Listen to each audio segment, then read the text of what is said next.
الحمدللہ رمضان المبارک اپنے اختتام کو پہنچ رہا ہے اور رمضان کے اختتام پر عید ہوگی. عید خوشیوں کا موقع ہے. ہمارا دین دین کامل ہے. اس میں زندگی کے ہر پہلو کے بارے میں، ہر چیز کے بارے میں بہترین رہنمائی دی گئی ہے. خوشی کا موقع ہو یا غم کا موقع، شادی کا موقع ہو یا عام کام کاروبار تجارت کا، ہر موقع پر اسلام نے ہمیں بہترین تعلیم دی ہے. اگر ہم صحیح معنوں میں اس تعلیم کو فالو کریں تو ہماری زندگی سے بہت سی مشکلات دور ہو سکتی ہیں اور حقیقی معنوں میں خوشیاں حاصل ہو سکتی ہیں. تو میں چند ایک باتیں سنت کے مطابق عید منانے کے بارے میں آپ سے کروں گی. اس میں سے بہت سی باتیں ایسی ہیں کہ جو آپ کو پہلے بھی معلوم ہیں، لیکن معلوم ہونے کے ساتھ یہ ہے کہ سال بھر گزرنے پر بہت سی باتیں انسان بھول بھی جاتا ہے یا ذہن سے اوجھل ہو جاتی ہیں. تو اس لیے بہتر ہوتا ہے کہ جب کوئی کام کرنے لگے تو اس سے پہلے ہم اپنے آپ کو تیار کر لیں دوبارہ سے. اوور دا ایئرز یہ ہوتا جا رہا ہے کہ عید کا موقع اتنے اہتمام سے نہیں منایا جاتا، بلکہ اس کے برعکس کچھ اور تہوار جو اسلامی نہیں ہیں، کچھ مشرق سے لے لیے گئے، کچھ مغرب سے لے لیے گئے، وہ ہماری زندگی میں شامل ہو چکے ہیں. اور بہت سے مسلمان ممالک میں ایسا ہوتا ہے کہ مثلاً کرسمس کے موقع پر سجاوٹ کی جاتی ہے، کرسمس سے متعلق چیزیں عام بازاروں میں ملتی ہیں. اسی طرح ویلنٹائن ڈے کو کچھ عرصے سے بہت زیادہ اہمیت حاصل ہو گئی ہے، بسنت اور بھی بہت سے مواقع. اور ان سب کے مقابلے میں جب عید کی بات آتی ہے تو عموماً کہتے ہیں بہت بور ہوتی ہے عید تو، اور بہت سے لوگ سو کر گزار دیتے ہیں یا پھر رات کے وقت نکلتے ہیں، شام کے وقت نکلتے ہیں. تو ان اسباب کا جائزہ لینا چاہیے اور ہمیں اپنے بچوں کو خاص طور پر اس کی اہمیت کے بارے میں بتانا چاہیے اور ان کے لیے اس کو ایک خوشی کا موقع بنانا چاہیے تاکہ وہ اسے پوری طرح انجوائے کر سکیں اور اس کو اہمیت دیں. ہوتا یہ ہے کہ جب بدعات رائج ہوتی ہیں تو اس سے سنتیں ختم ہونے لگتی ہیں. بدعت کو اسی لیے اتنا کنڈیم کیا گیا ہے کہ البدعۃ تمیت السنہ، کہ وہ سنت کو ختم کر دیتی ہے.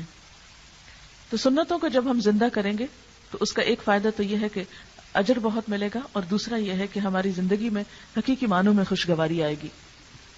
پہلی بات تو یہ یاد رکھیں کہ عید کا اہتمام کرنا اور عید کے موقع پر خوشی کا اظہار کرنا یہ بھی ایک عبادت ہے. نبی صلی اللہ علیہ وسلم جب مدینہ تشریف لائے تو آپ نے فرمایا، تم سال میں 2 دن خوشیاں منایا کرتے تھے، اللہ تعالیٰ نے تمہیں ان سے بہتر 2 دن عطا کیے ہیں. یعنی اہل مدینہ سال میں 2 دن اپنے تہوار مناتے تھے. نبی صلی اللہ علیہ وسلم کے آنے پر وہ 2 تہوار ختم ہو گئے اور اس کے بدلے میں 2 نئے تہوار یا اسلامی تہوار شروع ہوئے جو عید الفطر اور عید الاضحیٰ کے نام سے مشہور ہیں. ہمیں یہ بات کہیں نہیں تاریخ میں ملتی کہ عید الفطر اور عید الاضحیٰ کے منانے کے بعد پھر مدینہ کے مسلمانوں نے کوئی 2 اور بھی تہوار منائے ہوں اور یہ کہہ کے کہ یہ تو ہمارے قومی تہوار ہیں یا یہ ہمارے آباء و اجداد کے تہوار ہیں یا صدیوں پرانے ہمارے طریقے ہیں تو ہم ان کو بھی جاری رکھنا چاہتے ہیں. انہیں جب ایک نئی چیز ملی تو انہوں نے بھول کر بھی پیچھے نہیں دیکھا، اس لیے کہ وہ اسلام پر راضی ہو گئے، خوش ہو گئے. ہم صبح شام یہ پڑھتے ہیں رضیت باللہ ربا وبالاسلام دینا وبمحمد نبیا، کہ میں اللہ کے رب ہونے پر راضی ہو گیا، اسلام کے دین ہونے پر راضی ہو گیا اور محمد صلی اللہ علیہ وسلم کے نبی ہونے پر. اگر ہم واقعی حقیقی معنوں میں راضی ہیں تو پھر جو کچھ ہمیں وہ دیتے ہیں ان تمام چیزوں پر بھی راضی ہو جانا چاہیے اور انہیں خوشی سے قبول کرنا چاہیے. تو امید ہے کہ ہم سب بھی اس دن کو بہت اہتمام کے ساتھ اور بہت اچھے طریقے سے منائیں گے انشاءاللہ تعالی. اس میں یہ ہے کہ عید کا دن جیسے اسلامی کیلنڈر میں آپ جانتے ہیں کہ دن جو ہے وہ رات سے اس کا آغاز ہوتا ہے، یعنی سورج نکلنے سے دن کا آغاز نہیں ہوتا بلکہ چاند نکلنے سے آغاز ہوتا ہے. شام کا وقت جو پہلے آتا ہے وہ دن کا آغاز ہوتا ہے اور جب دوسرے دن شام ہوتی ہے تو اس وقت دن ختم ہو جاتا ہے. تو اس سے یہ بھی پتہ چلتا ہے کہ مسلمان کام کرنے میں جلدی کرتے ہیں، ارلی کام شروع کرتے ہیں، تاخیر نہیں کرتے. لیکن ہمارا تو دن اس وقت چڑھتا ہے جب ہم دن کا آخری حصہ بھی کچھ سو کے گزار لیتے ہیں. یعنی دن کا آدھا حصہ تو گزر گیا رات میں، رات پہلے آئی تو وہ سو کے گزار دی، پھر جب سویر ہوتی ہے پھر ہم کچھ اور سو کے گزارتے ہیں اور اس طرح دن کا ایک تھوڑا سا حصہ ہم کو کام میں ملتا ہے. اسی وجہ سے جب ہم کام نہیں کرتے تو بہت پیچھے ہیں. بہرحال جب چاند نظر آئے اور چاند دیکھنے کا بھی اہتمام کرنا چاہیے، اور وہ اہتمام ٹیلی ویژن کے ذریعے نہیں ہونا چاہیے کہ ہم ٹیلی ویژن کے آگے بیٹھ جائیں اور یہ کسی وقت اعلان کر دیں گے اور ہمیں پتہ چل جائے گا آسان طریقے سے کہ عید ہے کل یا نہیں ہے، یا اس کا بھی بعض اوقات نہیں کرتے اور ایک دوسرے کہتے ہیں اچھا تمہیں نظر آ گیا، تمہیں پتہ چلا تو مجھے فون کر دینا. تو اس میں یہ ہے کہ کوئی بھی چیز جو عزیز ہوتی ہے، پیاری ہوتی ہے، اس کا انتظار ہوتا ہے، استقبال ہوتا ہے. تو اسی طرح آپ عید کا انتظار اور استقبال کریں گے اور وہ چاند سے ہوگا. چاند دیکھنے کا اہتمام کریں کسی کھلی جگہ پر یا کسی اونچی جگہ پر، یا جو بھی ممکن ہو، جس حد تک ممکن ہو.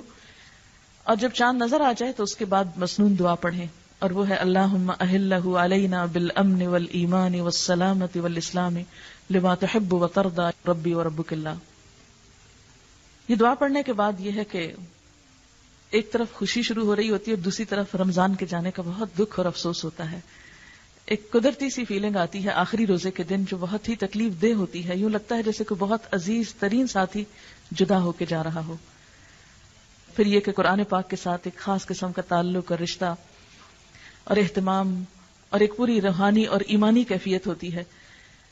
وہ جب ہم سے چھن رہی ہوتی ہے تو قدرتی طور پر آنکھوں میں آنسو بھی آ جاتے ہیں اور دعاؤں کا وقت بھی ہوتا ہے اور ایک دل پہ عجیب سی کیفیت ہوتی ہے جو ہر شخص محسوس تو کر سکتا ہے لیکن شاید بتا نہیں سکتا کہ وہ کیا محسوس کرتا ہے، خصوصاً وہ لوگ جن کا مہینہ بہت اچھا گزرا ہو. بہرحال اس وقت یہ دعا مانگے کہ اللہ تعالیٰ آئندہ رمضان بھی آپ کو صحت اور عافیت اور ایمان کی ترقی اور بلندی کے ساتھ نصیب کرے اور نیکیوں کے موقع یہ بار بار زندگی میں آئیں. اس کے بعد یہ ہے کہ عید کی رات کو بعض لوگ پھر چاند رات منانے لگتے ہیں اور اس میں وہ تمام کام شروع کر دیتے ہیں جو اس دین نے منع کیے. یوں لگتا ہے جیسے سب چیزوں کا روزہ ختم ہو گیا. رمضان میں بہت سی چیزیں چھوڑی ہوتی ہیں اور پھر دوبارہ سے ہم اسی روٹین پہ آتے ہیں، حتیٰ کہ بعض لوگ نمازیں بھی چاند رات سے چھوڑ کے بیٹھ جاتے ہیں. وہ کہتے ہیں بس اب گئی تراویحیں سب پوری ہو گئی. نہیں، وہ رات بھی اس میں ایک دم عبادت چھوڑ نہیں دینی چاہیے. اس میں آپ اپنی نماز کو بہت اچھے طریقے سے پڑھیں، خوب دعائیں مانگیں. تو اب ایسا نہ ہو کہ آپ ادھر ادھر بازاروں میں گھوم کے وقت ضائع کر دیں، یا بازار میں بھی ضرورت کے لیے جانا کوئی منع نہیں ہے، آپ ضرورت کے تحت جا سکتے ہیں، لیکن بلا ضرورت گھومنا پھرنا منع ہے. نبی صلی اللہ علیہ وسلم نے مساجد کو احب البلاد کہا ہے کہ اللہ تعالیٰ کے شہروں میں سب سے زیادہ پسندیدہ، یعنی جگہوں میں پسندیدہ ترین جگہ، اور بازار کو سب سے بدترین جگہ کہا ہے. ہم یہ دیکھیں کہ مسجد میں ہمارا دل کتنا لگتا ہے اور اس پہ جانے کا اہتمام کتنا ہوتا ہے، اور بازار میں ہمارا دل کتنا لگتا ہے ہم سب جانتے ہیں. بہرحال ضرورت کے تحت بازار جانا منع نہیں ہے، آپ جا سکتے ہیں، لیکن عام طور پر یہ دیکھنے میں آیا کہ بہت سے لوگ چاند رات کو ضرورت کے تحت نہیں جاتے، محض شغل میلے کے لیے جاتے ہیں، اور اس میں بعض اوقات بہت سی خرابیاں اور خرافات بھی دیکھنے میں آتی ہیں. یہاں کو تو مجھے معلوم نہیں، لیکن میں تو اپنے پچھلے تجربے کو سامنے رکھ کر بات کر رہی ہوں. تو ایسا کرنا جو ہے وہ درست نہیں ہے، پسندیدہ نہیں ہے. اس میں اگر مہینہ بھر آپ رمضان میں عبادت میں مصروف رہے اور عید کی کچھ چیزیں ابھی آپ کی رہتی ہیں تو آپ ضرور جائیے، شوق سے اپنی ضرورت پوری کیجیے اور پھر واپس آئیے اور وقت پر سونے کی کوشش کیجیے. عید رات کو اگر آپ کو جاگنا ہے تو کسی عبادت کے لیے تو جاگیں، اور اس کی کوئی مخصوص عبادت نہیں ہے، نوافل وغیرہ آپ ادا کر سکتے ہیں، لیکن اس کے بعد یہ ہے کہ آپ کو جلدی سو جانا چاہیے تاکہ آپ سویرے جلدی اٹھ سکیں، کیونکہ صبح میں کرنے والا کام جو ہے وہ آپ کو تیار ہونا ہے نماز کے لیے، اور اس میں زیب و زینت کا اہتمام کرنا ہے. لیکن یہ کہ مردوں کو جیسے ریشمی لباس کے پہننے سے منع کیا گیا ہے، لیکن یہ کہ عورتیں ریشمی لباس پہنے، نہائیں، غسل کریں، اور پھر نماز پہ جانے سے پہلے تک فطرانہ ادا ہو جانا چاہیے. نماز سے پہلے اگر ادا کریں گے وہ تو فطرانہ ہوگا، اور اگر بعد میں کریں گے تو وہ صرف صدقہ ہوگا. تو اس میں یہ ہے کہ آپ فطرانہ جو ہے اس کو ادا کرنے کا اہتمام کریں. بلکہ میں تو یہ چاہوں گی کہ آپ لوگ ابھی سے ہی اپنا فطرانہ نکال دیں تاکہ جن لوگوں کو ضرورت مندوں کو کھانا بھیجنا ہے آپ کو، یعنی اس میں بہتر تو یہی ہے کہ آپ اجناس میں سے کچھ بھیجیں، لیکن اگر نہیں تو پیسے کی شکل میں بھی مدد کی جا سکتی ہے. لیکن یاد رکھیے یہ غریبوں کا حق ہے جو انہیں وقت سے پہلے پہنچ جانا چاہیے کہ وہ بھی اپنے لیے عید کی کوئی خوشیوں کا اہتمام کر سکیں. بعض اوقات یہ ہوتا ہے کہ فطرانہ جیب میں ہوتا ہے اور آپ نماز میں چلے جاتے ہیں اور وہ رہ جاتا ہے، بھول بھی سکتے ہیں. تو اس بھول چوک سے بچنے کے لیے بہتر ہے کہ آپ اس سے پہلے ہی یہ سب کر لیں. پھر یہ ہے کہ نماز سے پہلے اس عید پر کچھ میٹھا کھانا جو ہے وہ مسنون ہے. نبی صلی اللہ علیہ وسلم عید الفطر میں نماز پر جانے سے پہلے طاق عدد میں کھجوریں تناول فرماتے تھے. اگر کھجور موجود ہو تو بہت اچھا ہے، 1 کھجور یا 3 کھجور یا 5 یا 7 جو بھی آپ پسند کریں، جتنا بھی کھانا چاہیں، لیکن آپ کا طریقہ یہی تھا. اور کھجور جو ہے بہترین میٹھا ہے، نیچرل. اس کے بعد یہ ہے کہ اگر کھجور نہ ہو گھر میں تو آپ کوئی بھی میٹھی چیز کھا سکتے ہیں، لیکن بالکل فاسٹنگ حالت میں نہیں جائیے، کچھ نہ کچھ کھا کر جائیے. پھر جب آپ گھر سے نکلیں گے تو تکبیروں کا خاص اہتمام کرنا ہے. جیسے آپ حج کے لیے جاتے ہیں، عمرہ کا احرام پہنتے ہیں، تو آپ ساتھ ہی کیا پڑھنا شروع کر دیتے ہیں؟ لبیک اللہم لبیک. تو بالکل اسی طرح جب عید ڈے پر آپ نکلیں گے تو نکلتے ہی ساتھ کیا پڑھیں گے؟ اللہ اکبر لا الہ الا اللہ واللہ اکبر وللہ الحمد. یعنی اللہ تعالیٰ کی حمد و ثنا آپ کریں گے اور اللہ تعالیٰ کی بڑائی بیان کریں گے. ایک اور تکبیر ہے اللہ اکبر کبیرہ والحمد للہ کثیرہ وسبحان اللہ بکرۃ واصیلا. پر یہ کہ نماز کے لیے ایک راستے سے جانا اور دوسرے سے واپس آنا مسنون ہے.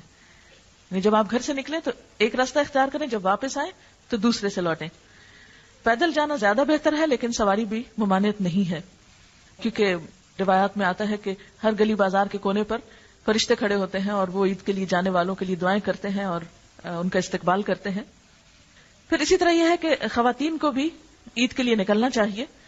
اس میں بخاری کی ایک حدیث ہے، حضرت حفصہ بنت سیرین بیان کرتی ہیں کہ ہم اپنی لڑکیوں کو عید کے دن باہر نکلنے سے منع کیا کرتے تھے.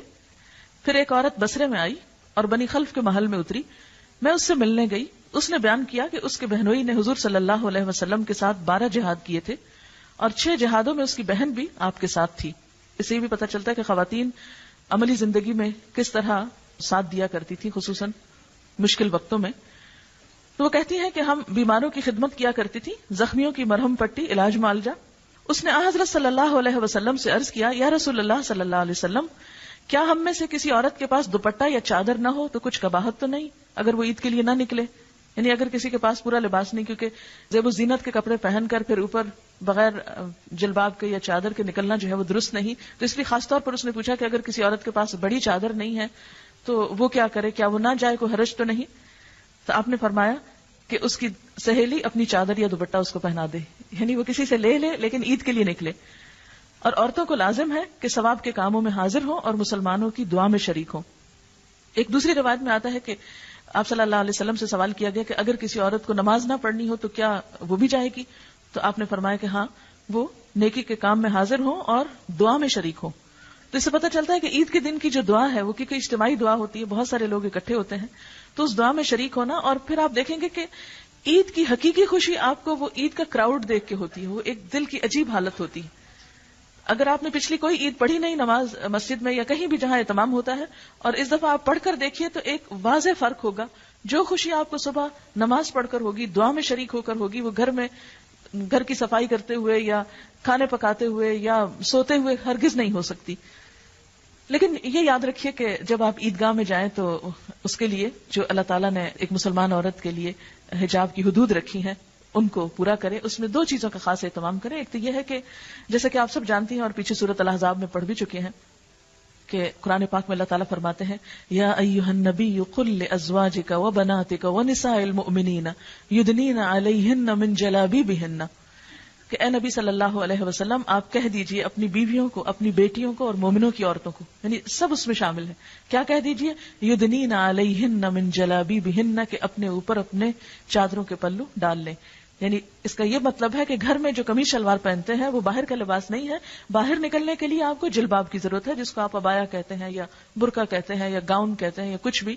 کھلی چادر ہو اس کو لپیٹیں، یا پھر آپ سی کر جیسے گاؤن کی شکل میں جو سہولت ہو کہ جس سے آپ سمجھیں کہ آپ کمفرٹیبل ہیں، موومنٹ آپ کی آسان ہے. لیکن یہ یاد رکھیے کہ گھر کا ڈریس ایک مسلمان عورت کا اور باہر کا ڈریس جو ہے اس میں فرق ہے. پھر یہ ہے کہ تیز خوشبو نہ لگائیں، کیونکہ ایسی خوشبو لگا کر باہر نکلنا اور خصوصاً اس جگہ جہاں مرد ہو یہ ناپسندیدہ ہے. آپ صلی اللہ علیہ وسلم نے اس بات سے سختی سے منع کیا ہے اور کافی اس کے بارے میں وعید آئی ہے. اس لیے اگر خوشبو لگانی بھی ہو تو مثلا ڈیوڈرنٹ کے طور پر یا کوئی ایسی چیز لگائیں کہ جو صرف آپ کے اپنے جسم یا آپ کی اپنی حد تک ہو، دوسروں تک نہ وہ پھیلے. پھر یہ ہے کہ عید کے دن باہم میل ملاقات کا سلسلہ بھی ہونا چاہیے. رشتہ داروں سے ملاقات کریں، ٹیلی فون کریں، چیٹ کریں ان سے اگر دور رہتے ہیں. اسی طرح آپس میں ایک دوسرے کو وزٹ کرنے کے لیے جائیں اور اس کے لیے ایک دعا پڑھا کریں، تقبل اللہ منا ومنکم، ملاقات کے وقت. اگرچہ عربی میں مشکل ہے سب کے لیے، لیکن اگر رواج دیں تو انشاءاللہ آسان ہو جائے گا. اگر نہیں عربی میں آتی تو اردو میں پڑھ لیں. اللہ تعالیٰ ہماری اور آپ کی عبادت قبول کرے، کیونکہ عید تو اس کی ہے جس کی عبادت قبول ہو گئی، جس نے اللہ تعالیٰ کو راضی کر لیا. اور جس نے اللہ تعالیٰ کو ناراض کیا تو پھر اس کی عید کیا عید ہے. اور پھر اسی طرح عید کے دن خوشی منانا، کھیل کود اور آپس میں مل بیٹھ کے خوش گپیاں کرنا، کچھ شعر و شاعری کرنا، کچھ اس طرح کے کہ جس میں خوشی کی فیلنگ ہو، وہ جائز ہے. پھر یہ ہے کہ عید کے موقع پر گھر میں اگر تھوڑی بہت سجاوٹ کر لیں، صفائی اچھی کر لیں، اچھے مثلا بچھانے کی چیز کوئی نئی بچھائیں یا اچھی بچھائیں، جس سے بچوں کو فیلنگ ہو کہ آج ہمارا خوشی کا دن ہے. کیونکہ آپ یہ روایات بچوں کو سکھائیں گی تو پھر بچوں کے اندر یہ چیزیں آئندہ کے لیے آئیں گی، اور پھر وہ ان کی نسلوں میں، کیونکہ اس وقت مسلمان دنیا بھر میں پھیلے ہوئے، کئی ایسے علاقے ہیں مسلمانوں کے کہ جہاں پر نہ کوئی مسجد ہے، نہ وہاں پر عید کے دن چھٹی ہوتی ہے، نہ ہی وہاں کچھ اور اہتمام ہوتا ہے. تو اگر گھر میں بھی کوئی اہتمام نہیں ہوگا تو ہمارے بچوں کو کیسے پتہ چلے گا کہ مسلمانوں کا تہوار کس طرح کا ہوتا ہے. اور پھر عید منا کر اگلے دن سے یا پھر اس کے بعد جس دن سے بھی آپ چاہیں، لیکن شوال کے اندر اندر روزے رکھنے کا اہتمام ضرور کیجیے. کیونکہ یہ جو 6 روزے ہیں عید کے بعد کے، ان کے بارے میں حدیث میں آتا ہے کہ عید کے بعد شوال کے مہینے میں جو شخص 6 روزے رکھے گا، اللہ تعالیٰ سال بھر کے روزوں کا اس کو ثواب دے گا. تو اس لیے اس کا اہتمام، اس کی نیت اور ارادہ ابھی سے کریں. آپ دیکھیں کہ مہینہ گزر گیا، کیا پتا چلا؟ کچھ بھی پتا نہیں چلا. اور اگر آپ تھوڑا سا اپنے ساتھ پکے ہو جائیں گے تو اگلے 6 روزے رکھنا بھی کچھ مشکل نہیں. اور اس کے ساتھ ہی کہ پھر جو آپ کے قضا روزے ہیں وہ بھی آپ رکھنے کا اہتمام کریں. اس کے لیے تو سال بھر میں آپ رکھ سکتے ہیں، اگر شوال میں ہی پورے ہو جائیں تو بہت اچھا ہے. وآخر دعوانا ان الحمدللہ رب العالمین. ویڈیو کے نیچے سبسکرائب کے بٹن پہ کلک کریں، بیل کے آئیکن پہ کلک کیجیے تاکہ ہر نئی ویڈیو کی نوٹیفکیشن